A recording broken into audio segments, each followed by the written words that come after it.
Viewers, আজকে আমরা ফটোশপের মাধ্যমে কিভাবে বিভিন্ন ব্যাকগ্রাউন্ডের ছবিকে এক কালার করব এবং পাসপোর্ট ছবিতে রূপান্তরিত করব সে বিষয়ে উপস্থাপন করব।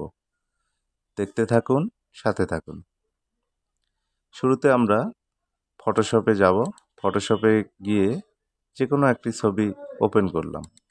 পিছনে তার মোবাইল থেকে তোলা ছবি হওয়ায় পিছনে একটি ব্যাকগ্রাউন্ড আছে, আমরা সেরকম একটি ছবি নিলাম। ছবি নেওয়ার পর আমরা এখানে দেখতে পাচ্ছি তিনটি একটি টুল আছে, যার নাম হচ্ছে লাচ্ছো টুল। লাচ্ছো টুলে যাওয়ার পরে এখান থেকে আমরা কুইক রেসপন্সের জন্য ম্যাগনেটিক টুলটি ইউজ করব।